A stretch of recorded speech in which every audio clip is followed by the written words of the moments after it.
بسم اللہ الرحمن الرحیم۔ تو خواجہ غریب نواز کے چاہنے والوں کا مہینہ آ گیا،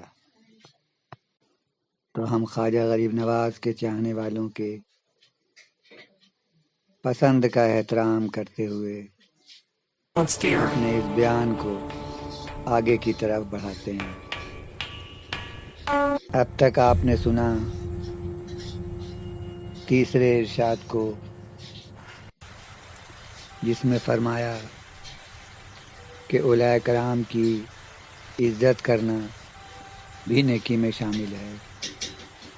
ایک شخص کا واقعہ سنا آپ لوگوں نے، جو علماء کرام کو دیکھ کر عزت و احترام کیا دے گا بلکہ نفرت سے منہ پھیر لیا کرتا تھا۔ جب اس کا انتقال ہوا اور اسے قبر میں لٹایا جانے لگا تو لوگ جتنا کوشش کرتے کہ اس کا منہ قبلہ کی طرف کریں، مگر کسی طرح اس کا منہ قبلہ کی طرف نہیں ہوتا تھا، دوسری ہی جانب پھر جاتا تھا۔ لوگ پریشان تھے، حیرت ہو رہی تھی۔ اس وقت کچھ اچھے بندے بھی ہوا کرتے تھے۔ غیب سے آواز آئی کہ تم لوگ اس شخص کے لیے کیوں رنج کرتے ہو؟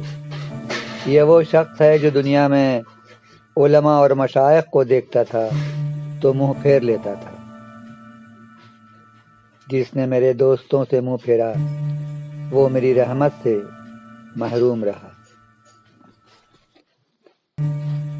تو ہم اس بیان کو آگے بڑھاتے ہیں۔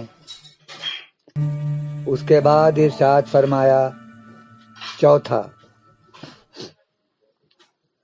وہ یہ ہے کہ خانہ کعبہ کی دروازے کی زیارت، کعبہ کا دیکھنا ایک قسم کی عبادت ہے۔ سرور عالم نے ارشاد فرمایا ہے کہ خانہ کعبہ دیکھنے کی نیت سے جانا ایک قسم کی عبادت ہے۔ کعبہ دیکھنے والے کو 1000 سالہ عبادت اور حج کا ثواب ملتا ہے اور اولیاء کرامت میں شمار کیا جاتا ہے۔ پھر ارشاد فرمایا پانچواں اپنے پیر و مرشد کے چہرے کی طرف دیکھنا اور خدمت میں مصروف رہنا ایک قسم کی عبادت ہے۔ جو شخص ایک دن بھی اپنے پیر کی ایسی خدمت کرے جیسا کہ اس کا حق ہے تو خدا تعالیٰ اس کو جنت میں 1000 محل موتی کے عطا فرمائے گا، اور ہر محل میں اس کو حوریں خدمت کے واسطے ملیں گی، اور قیامت کے دن جنت میں بے حساب جائے گا۔ تو چاہیے کہ جو کچھ پیر و مرشد کی زبان سے سنے اس پر جان و دل سے متوجہ ہو، اور جو نماز، درود، وظائف پیر فرمائے وہ ادا کرے، اور برابر پیر کی خدمت میں حاضر رہ کر خدمت کرے۔ اگر متواتر نہ ہو تو جہاں تک کوشش ہو وہ کرے۔ اس کے بعد اس سلسلے میں فرمایا کہ ایک بزرگ تھے جو 100 سال سے خدا تعالیٰ کی عبادت میں مشغول تھے۔ وہ دن میں روزہ رکھتے تھے، رات قیام میں گزارتے تھے، اور آنے جانے والوں سے کہتے تھے کہ کلام مجید میں حق تعالیٰ فرماتا ہے وَمَا خَلْقَتُ الْحِقَّ وَالْإِنسَ إِلَّا لِيَعْبُدُونِ، یعنی اے خدا کے بندوں نے تمہیں عبادت کے لیے پیدا کیا ہے، نہ کہ کھانے پینے اور عبادت سے غافل رہنے کے لیے۔ اس لیے اے مسلمانوں، ہمارے لیے ضروری ہے کہ سوائے عبادت خدا کے اور کسی کام کی طرف متوجہ نہ ہو۔ تو یہ ان بزرگ کا فرمان تھا۔ جب اس بزرگ کا انتقال ہوا لوگوں نے انہیں خواب میں دیکھا اور دریافت کیا کہ خدا تعالیٰ نے آپ کے ساتھ کیا معاملہ کیا۔ کہنے لگے بخش دیا۔ پھر پوچھا کس عمل سے؟ جواب میں کہا کہ میں رات و دن جو کچھ کرتا تھا، یعنی اپنے آپ کو بیدار رکھتا تھا اور کسی وقت اپنے آپ کو آرام نہ دیتا تھا، وہ سب اعمال پسندیدہ نہیں ہوئے،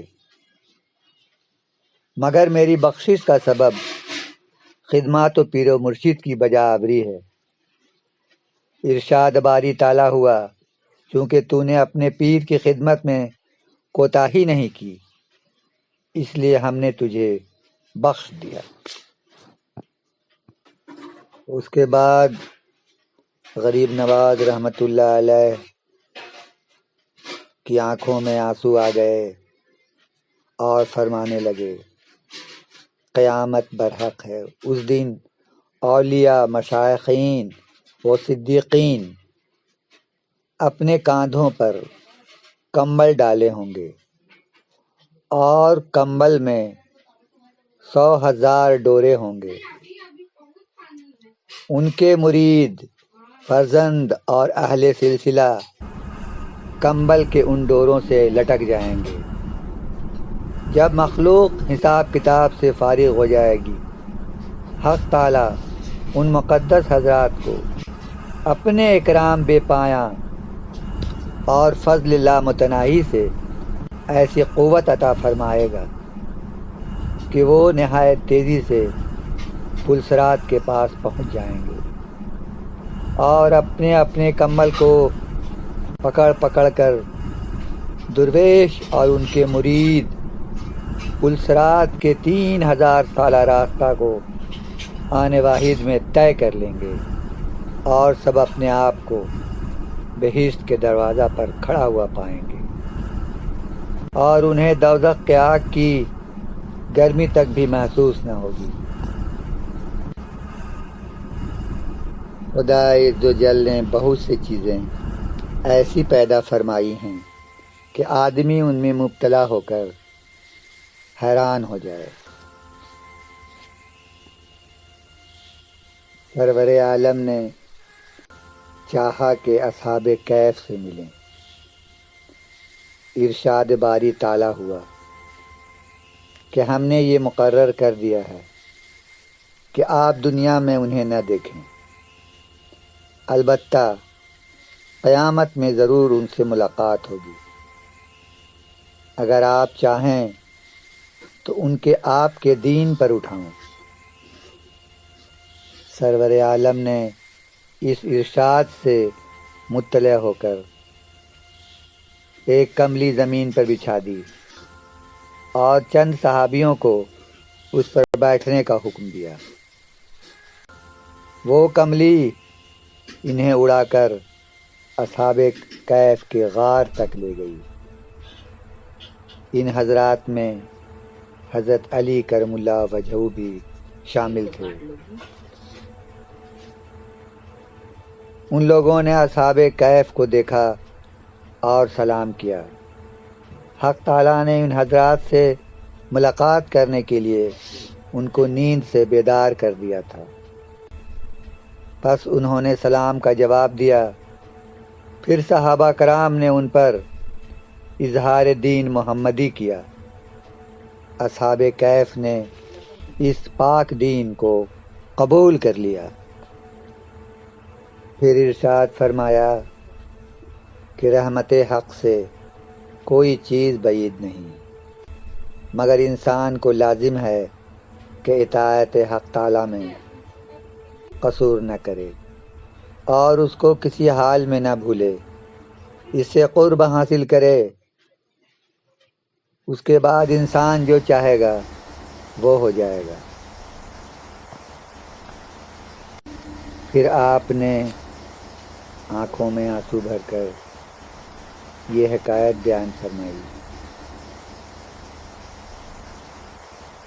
کہ ایک دن میں اپنے پیر و مرشد حضرت خواجہ عثمان ہارونی رحمۃ اللہ علیہ کی خدمت اقدس میں حاضر تھا، اور بہت سارے دوسرے درویش بھی تھے۔ حضور خواجہ اعظم بزرگان دین کے مجاہدات کا تذکرہ فرمانا چاہتے تھے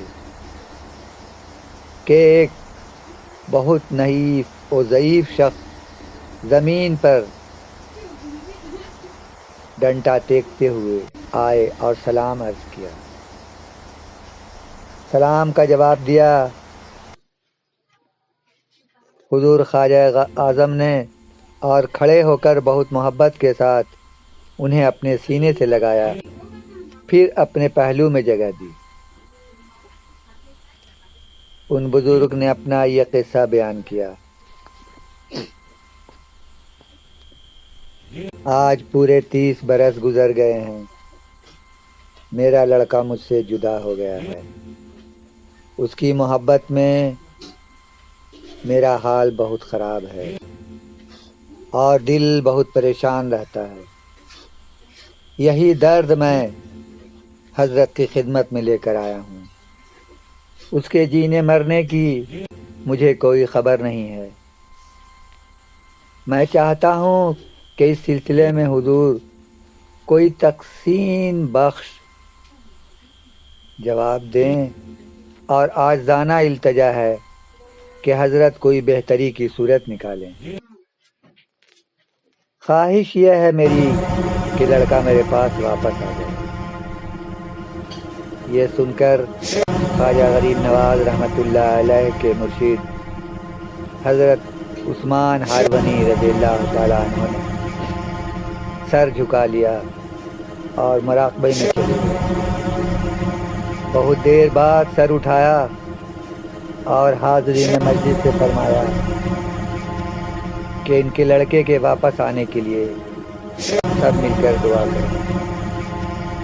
سارے درویشوں نے دعا کی۔ حضور خواجہ اعظم یعنی حضرت عثمان ہارونی رحمۃ اللہ علیہ نے فرمایا کہ اے بزرگ اٹھو اور اپنے لڑکے کو ہمارے پاس لاؤ۔ وہ بزرگ مرد یہ ارشاد سن کر زمین بوس ہوئے اور واپس گئے۔ ابھی وہ آدھا راستہ بھی طے نہ کر چکے تھے کہ ایک شخص نے اس کا ہاتھ پکڑا اور خوشخبری دی کہ تمہارا لڑکا آ چکا ہے۔ وہ بزرگ بہت خوش ہوئے، جب اپنے بیٹے کو دیکھا دل ٹھنڈا ہو گیا اور آنکھوں میں روشنی آ گئی۔ فوراً اپنے لڑکے کو حضور کی خدمت میں لے آئے اور قدم بوسی کرائی۔ حضرت نے اس کو اپنے قریب بیٹھایا اور فرمایا کہ تو کہاں تھا؟ اس نے کہا میں غیر جنس میں قید کر دیا گیا تھا۔ آج میں اسی مقام پر بیٹھا تھا کہ ایک بزرگ آئے جن کی صورت حضور سے بالکل مشابہ تھی۔ میں زنجیروں میں جکڑا ہوا تھا۔ ان بزرگ نے میری گردن میں ہاتھ ڈالا اور قوت کے ساتھ مجھے اپنی طرف کھینچا اور قید سے نجات دلا کر اپنے برابر کھڑا کر لیا۔ پھر فرمایا اپنا پاؤں میرے پاؤں پر رکھ۔ میں نے حکم کی تعمیل کی۔ فرمایا آنکھیں بند کر۔ میں نے آنکھیں بند کر لی۔ چند لمحہ کے بعد جو میں نے آنکھیں کھولی تو مجھے اپنا گھر نظر آیا۔ اتنا کہنے کے بعد وہ لڑکا کچھ اور کہنا چاہتا تھا کہ شیخ الاسلام حضور خواجہ اعظم حضرت عثمان ہارونی رحمۃ اللہ علیہ نے انگلی کے اشارے سے منع فرمایا، بس آگے نہیں، چپ ہو جاؤ۔ جب اس بزرگ نے اپنے بیٹے کی زبانی یہ حال سنا تو قدموں پر سر رکھ دیا اور کہا یہ ہیں خدا کے خاص بندے اور اس طرح پوشیدہ رہتے ہیں۔ تو یہ بیان جاری رہے گا، سلسلہ جاری ہے۔ خواجہ کے چاہنے والوں کے لیے خواجہ کی ذات سے ہر بیان دلچسپ ہے۔ پھر ملیں گے، اللہ حافظ۔